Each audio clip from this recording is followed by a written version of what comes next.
काकरान के ताऊजी श्री विजेंद्र काकरान जी और अभिनव काकरान के पिताजी श्री सुनील काकरान जी केंद्रीय मंत्री संजीव बालियान जी को चुनाव चंदा सहायता के रूप में 5 लाख रुपए की राशि भेंट कर रहे हैं। सभी जो है कर्तव्य जल्दी से स्वागत करें। और मंत्री जी को वोट, अब ये साबित हो गया है मंत्री जी को वोट ही नहीं नोट भी मिलेंगे। चौधरी साहब देंगे, काकरान खाप के चौधरी भेंट करेंगे। और ये ऐसा गांव बाजिदपुर वोट तो देगा ही, नोट भी भेंट कर रहा है।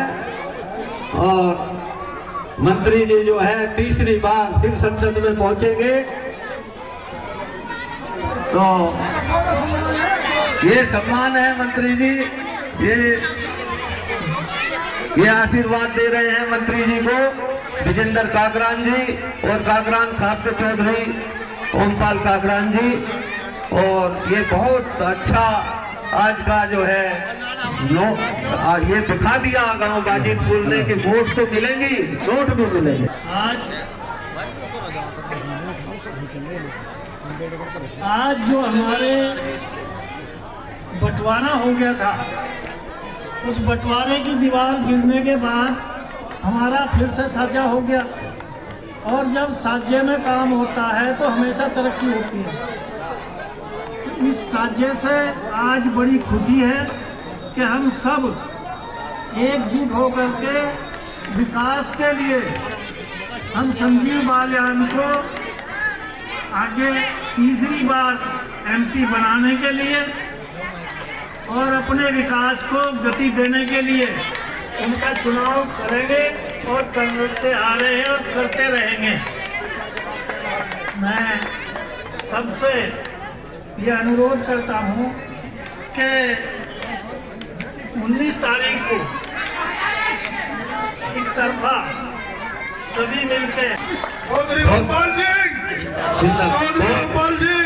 जाति के आधार पर, धर्म के आधार पर कोई भेदभाव। और मैंने भी प्रयास किया कि गांव से कभी भी कोई आया और उसने बताया मैं वाजिदपुर से हूँ, मैं 24 घंटे आपके बीच में रहा। साल में कोई 6 महीने ऐसे नहीं जब मैं आपके गांव में ना आया हूँ। 800 गांव हैं और कोई ये नहीं कह सकता खड़ा होकर गांव में से अगर मैंने संजीव बालियान से मिलने का प्रयास किया और संजीव बालियान मुझे बुला नहीं। कोई ये नहीं कह सकता कि मैंने फोन पे संपर्क करने का प्रयास किया और मेरा फोन पे संपर्क नहीं हुआ। 24 घंटे कोई छुट्टी नहीं ली। 10 साल आपके बीच में रहा।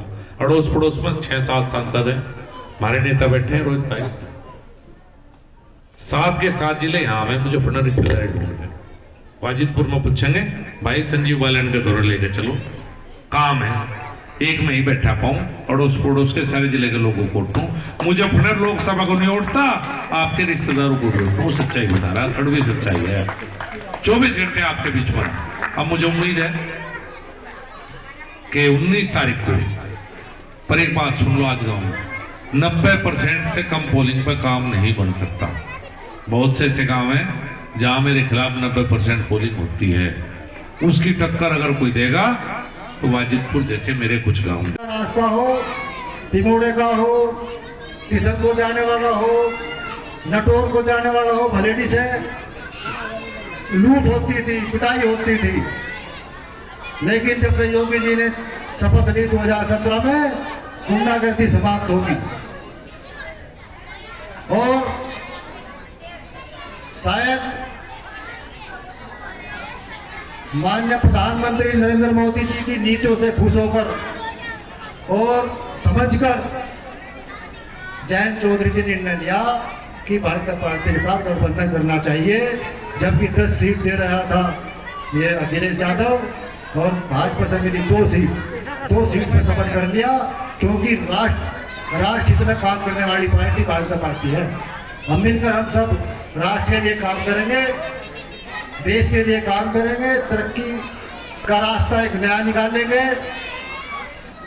यही मैं आपसे अपील करना चाहता हूँ कि देश राष्ट्र के लिए, पहले हमारा राष्ट्र है, उसके बाद कुछ और है। देश की तरक्की होगी, देश का नाम होगा। आज कोई माई का लाभ भारत की तरफ को आंख उठाकर नहीं देख सकता। और रही बात अग्निवीर की, किसी को विपक्ष में रहकर बुरा लगता होगा, इसराइल में यही है। इसराइल में हर नागरिक को ट्रेनिंग दी जाती है, सैनिक शिक्षा दी जाती है, चाहे वो महिला हो चाहे पुरुष हो, और उसको 3 साल कम से कम सेना में काम करना पड़ता है। और जब देश पाल बताती है वे सारे के सारे सैनिक जो ट्रेन सैनिक है, जिनको 3-3, 2-2 साल की, 1 साल की ट्रेनिंग दी गई है, वे उस समय लड़ाई लड़ते हैं। क्या हमारे से युद्ध लड़ सकते थे? अगर थोड़े सैनिक होते, वहां का प्रत्येक नागरिक सैनिक है। तो ये ठीक है, जो संशोधन ठीक हो सकता है करवाना चाहिए। हमें तो पता नहीं, हमें तो पता हमारे देश की सेना मजबूत होनी चाहिए। हर नागरिक भाई अब तो की विपक्ष में तो हूँ नहीं, हमारा तो जो सरकार कर रही है, हमारी योगी जी कर रहे हैं, बढ़िया लग रहा। विपक्ष वालों का तो बढ़िया काम भी होगी, खराब लगे ये तो है। तो भाई लोग तो अच्छा काम जो भी सरकार कर रही। भारत माता की जय। निवेदन यह करता हूँ आने वाले सबकी वीडियो बनाना, ये देखो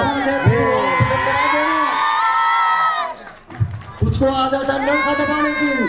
अपने बच्चों को समझा देना, घरवालियों को, माताओं बहनों को कि अब कमल का फूल है और हम जहाँ है वहाँ हम समझा देंगे।